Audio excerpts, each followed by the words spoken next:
Hello, my name is Mia.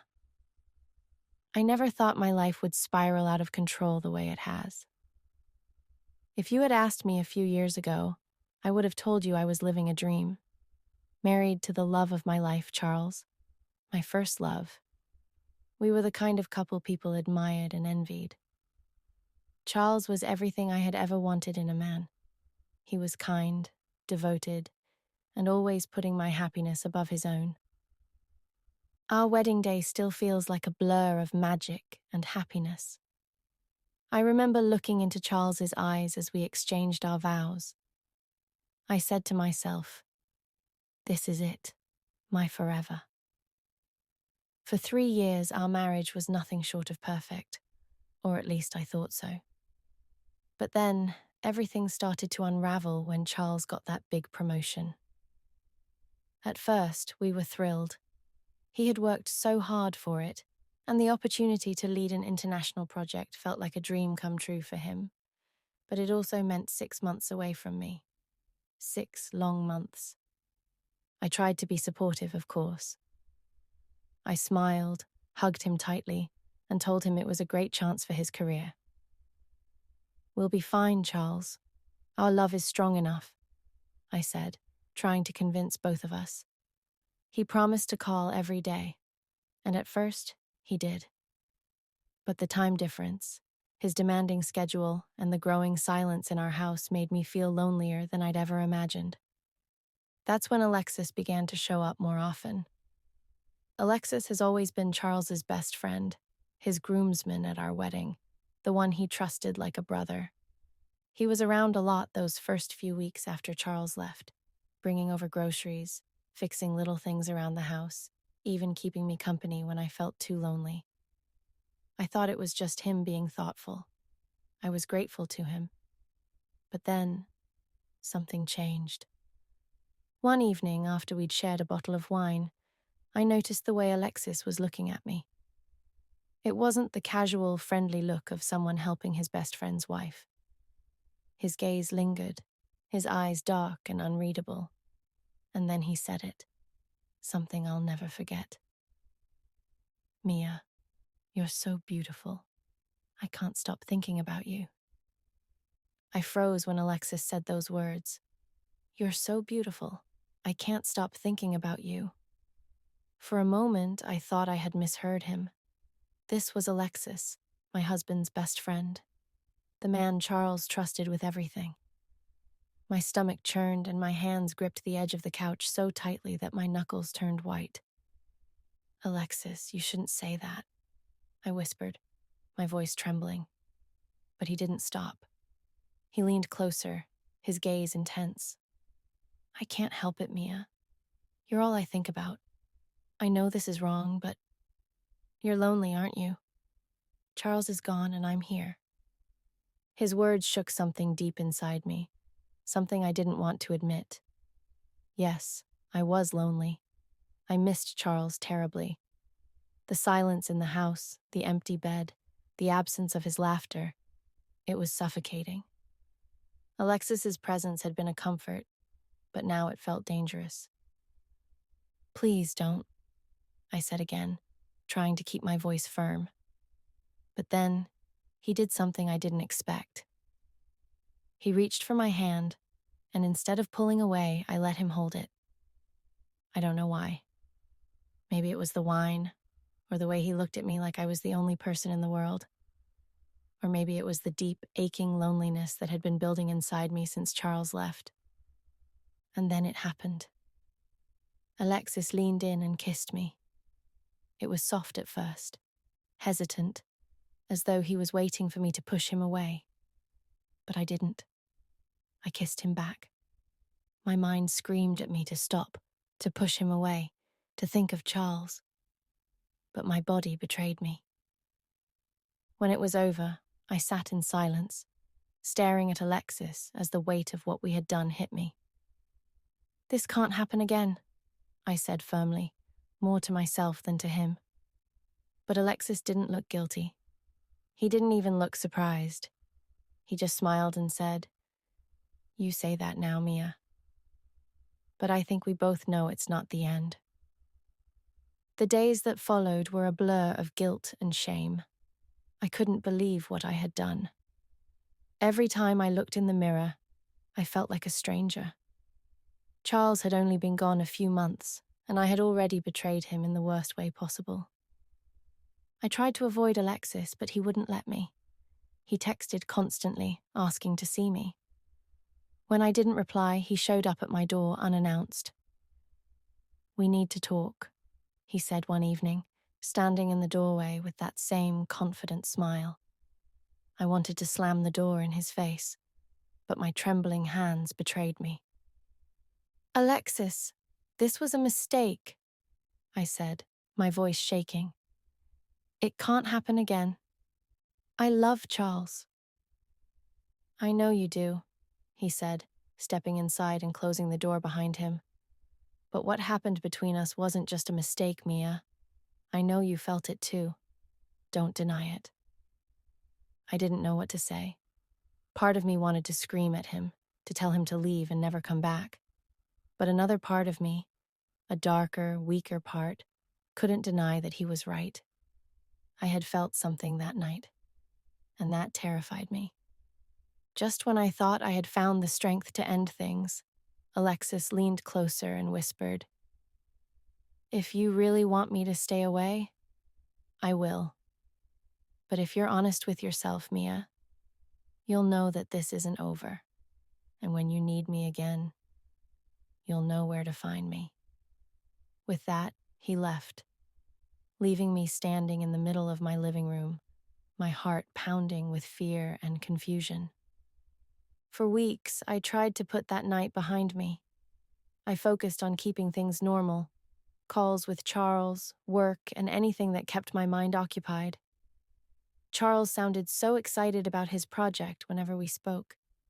He told me how much he missed me and how he couldn't wait to come home. His words were like daggers to my heart. I had betrayed the man who loved me more than anything, and no matter how hard I tried, I couldn't undo it. But Alexis wouldn't stay away. He was always nearby, finding excuses to visit. A broken fence that needed fixing, groceries he happened to pick up for me, or casual texts checking in. It was as if he knew I couldn't resist the temptation. I hated him for it, but I hated myself even more. One evening, I had a particularly emotional call with Charles. He told me he was coming home earlier than expected, and I felt a mixture of relief and dread. I was happy he would be back, but I wasn't ready to face him. After the call, I sat on the couch, my thoughts swirling, when the doorbell rang. It was Alexis. "I'm not in the mood, Alexis," I said, trying to close the door, but he stopped it with his hand. "Mia, you don't have to pretend with me. I know you're struggling. Let me help you." "Help me?" I laughed bitterly. "You're the reason I'm in this mess." But instead of leaving, Alexis stepped inside and shut the door. "You're not in this mess alone, Mia. I'm here because I care about you. And I think you care about me, too." I wanted to scream at him, to tell him to leave, but his words struck a chord. I was exhausted from pretending, from carrying this weight on my own. Against my better judgment, I let him stay. That night, I crossed the line again. As I lay awake afterward, guilt and fear consuming me, Alexis whispered, "You can't keep denying this, Mia. We have something real, and deep down, you know it." His words terrified me because, for the first time, I wasn't sure if he was wrong. The guilt of what I'd done was suffocating me. Every time I heard Charles's voice on the phone, my stomach twisted into knots. He was counting down the days until he could come home, and I was counting the lies I'd told to keep this secret hidden. I told myself it was the last time, that I would never let Alexis come near me again. But a part of me, a dark, selfish part, couldn't deny the pull he had on me. Alexis, on the other hand, didn't seem to carry any guilt. If anything, he seemed more confident than ever. He would text me things like, "You can't run from this, Mia. or show up uninvited with a smug grin that made me feel both furious and helpless. Every time I tried to end things, he would remind me of the connection we had. "You can't pretend it didn't happen," he'd say. "You felt it too, Mia. I know you did." The situation spiraled out of control when Alexis began asking for more than just my time. One evening, he casually mentioned his growing financial problems. "You know, Mia," he said with a sly smile, "I've done so much for you. Maybe it's time you helped me out." At first, I didn't understand what he meant, but then he made it clear. He wanted money. Lots of it. "It's not a big deal," he added, as if it was the most normal thing in the world. "I'll consider it payment for keeping our little secret safe." I froze, my mind racing. Was he threatening me? Was he serious?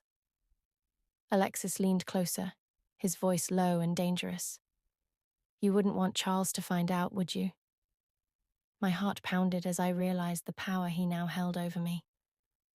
Alexis's words echoed in my mind for days. "You wouldn't want Charles to find out, would you?" I couldn't think about anything else. Every time I tried to focus on work or household chores, his voice would creep back in. I was stuck. If I didn't give him what he wanted, I risked him exposing everything to Charles. If I did, I was letting him control me. At first, I tried to reason with him. I met him at a small cafe far from home, hoping to keep our conversation discreet. "Alexis, you can't do this to me," I whispered, my voice trembling. "Please, just let it go. I'll do anything to make things right, but I can't give you money." Alexis leaned back in his chair, smirking as though he had already won. "Oh, Mia, you still don't get it, do you? This isn't just about the money. This is about control. You owe me." His voice was calm, almost playful, but there was an edge to it that sent chills down my spine. I tried to bargain with him, telling him I could only give him a small amount, but he wasn't satisfied. "This isn't a negotiation," he said coldly. "If you don't do as I ask, I'll send Charles everything. The messages, the photos, all of it. Imagine how he'll look at you when he knows the truth." I felt like I was drowning. How had it come to this? One mistake, a moment of weakness, and now my entire life was on the verge of falling apart. I left the cafe with my hands shaking, knowing I had no choice but to give him the money. That night, I transferred the first payment to his account, hoping it would be enough to keep him quiet. But Alexis wasn't done. A few days later, he called me with another demand. "I need a favor," he said smoothly. "Something bigger this time. And trust me, Mia, you're not going to want to say no." My heart sank. I realized then that giving him what he wanted wouldn't make him stop. It would only make him more dangerous. The call from Alexis left me trembling. His voice had been calm, almost pleasant, but I knew better. Whatever he wanted next would push me even further into a nightmare I couldn't escape. I tried to ignore him, hoping he'd leave me alone after the money I'd already sent. But deep down, I knew he wouldn't stop. A few days later, he came to my house. He didn't even knock.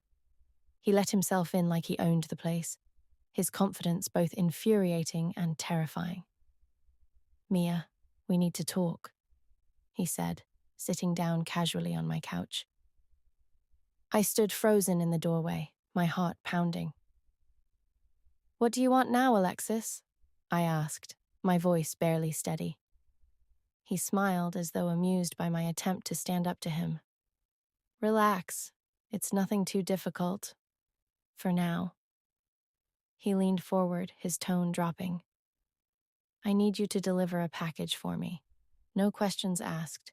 Just take it to an address I'll send you, and that's it." I shook my head immediately. "No, I'm not doing that. I've already done enough, Alexis. I gave you the money. I can't—" "Can't?" he interrupted, standing up and walking toward me. "Or won't. Because if you won't, Mia, I think Charles would love to see these. He pulled his phone out of his pocket and tapped the screen a few times before showing me an image that made my blood run cold. It was a photo of us together, one of those nights I wanted so desperately to forget. Tears burned in my eyes, but I refused to let them fall. "You can't keep doing this to me, Alexis," I said, my voice breaking. "You're ruining my life. And you're ruining mine by pretending you don't want me anymore," he said, his smile fading. His voice was sharper now, more dangerous. "So, here's what's going to happen. You'll deliver the package, and I'll make sure your little life stays intact. Or you can take your chances with Charles. Your choice." I stared at him, my mind racing. Was it worth risking everything to stand up to him? Or was I too far in to stop now?